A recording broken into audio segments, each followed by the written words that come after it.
Hey, what's going on, Lorain County high school football fans? It is week 3 of high school football action again here in Lorain County, and this is The Blitz. I'm your host, Rocco Nucci. The one and only Krista Bauer is behind the camera as always. And before we talk about what happened in week 2 and what to look forward to here in week 3, got to promote this Forecast magazine once again. Make sure you pick it up. I know the season's already in full swing with the first 2 weeks already in the past, but make sure you check out this Forecast magazine. Again, schedules, previews, Buckeyes and Browns coverage is in here as well. Everything you need to know about this football season right here in this Fall Forecast magazine. Stop by the Chronicle, stop by the studios of WEOL. If you come to Avon this week for the Glenville-Avon game, we should have some copies there as well. So again, make sure you pick up one of these 2024 Fall Forecast magazines.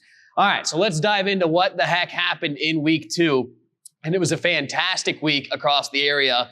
In fact, some may call it sensational for those Vermilion Sailors who maybe had the win of the week, and they were sensational, knocking off Firelands 42-23 in a game that you heard on WEOL.com stream 2.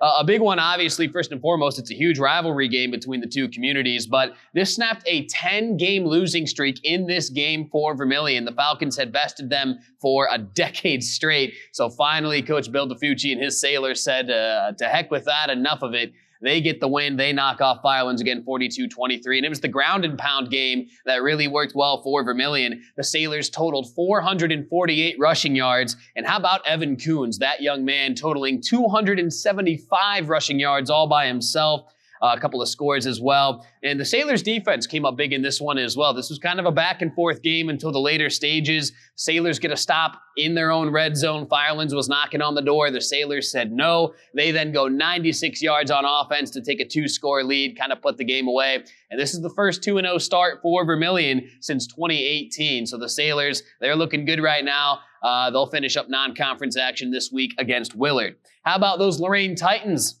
They're off to an excellent start this season as well. They picked up a rivalry win this past Saturday at Elyria against the Pioneers, throttling Elyria 47-13, the final score. Lorain took a 19-0 lead in the first half. They scored on their first 3 possessions. Quarterback Chase Davis, he had 187 yards and 2 touchdowns. Hyro Williams, 173 rushing yards for that young man, as well as 2 touchdowns.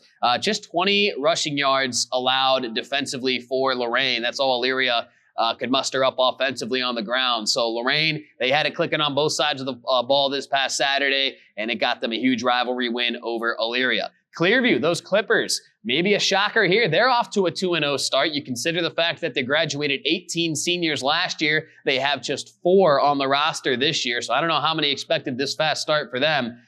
Maybe Clearview Nation did. I don't know. But the Clippers, they're 2-0. They dominated Lakewood 40-12. Remember last year, this was a crazy shootout. Lakewood stole it on the last play of the game, 42-41, I believe, something like that was the score.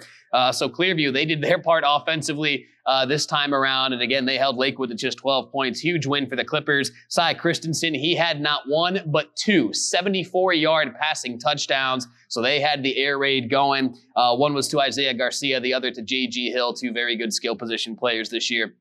For the Clippers, again, Clearview, they are 2-0. Avon, they keep on rolling those Eagles. They pick up another huge non-conference win last week. They knock off Caton McKinley 21-14. It wasn't pretty, though, for Avon all the way through, and I think head coach Mike Eller would be the first to tell you that. His quarterback, Nolan Good, throwing 3 interceptions. The Eagles tallied 13 penalties in total throughout the course of the game. So you turn it over that many times, you commit that many penalties, it makes it tough to win, but that's what good teams do, folks. They find a way to get it done, even on a night that wasn't their best. And Avon did just that, again, knocking off McKinley. Nolan Good would finish with 323 yards, 2 touchdowns to accompany those 3 interceptions. Cole Kepner, Grant Barr, each with a receiving touchdown. How about Matt Maxey, the star receiver there at Avon? Didn't score, but kind of set the pace offensively. 10 catches, over 160 yards for him. And the Bulldogs were held to just 31 yards on the ground. So Avon's defense, again, they maybe saved the day there when the offense wasn't having their best night. Amherst, how about those Comets? They're 2-0 for the first time in a long time. First time since 2020, actually. They double up Buckeye 42-21. Huge congratulations to Tom Thome and his crew.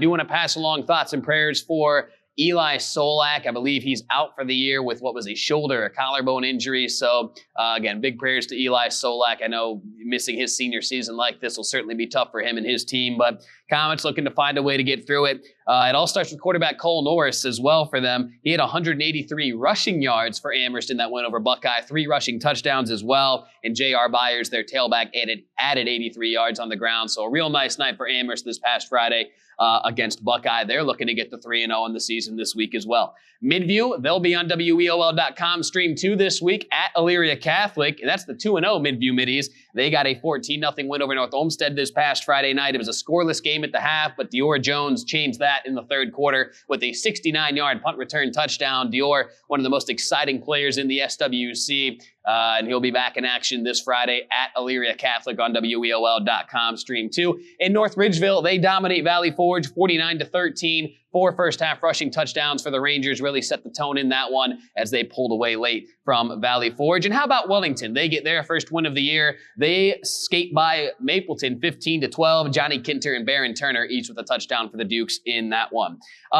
Something new we might want to try here. I'll give a Player of the Week award each and every week moving forward. And for this past week, for week 2, I give my Player of the Week to Evan Coons of Vermilion. Again, I mentioned the stats earlier, 275 rushing yards, 3 touchdowns on just 22 carries. So Evan Coons, my Player of the Week here for Lorain County in week 2. So quickly, what is there to look forward to now in week 3? On the radio and stream 1 at WEOL.com, it'll be Glenville at Avon. Another thrilling non-conference game for those Avon Eagles before they jump into SWC play. We'll have that one for you live on the radio and stream 1. On stream 2, told you already, Elyria Catholic welcomes in Midview. Can EC bounce back after blowing a 26-0 lead last week? We'll find out this Friday on WEOL.com stream 2. A couple of other games to look out for as well this week. Brookside at Fairview. Fairview knocked off Columbia in a bit of a stunner this past week, so can Brookside do enough to handle a much improved Warriors team?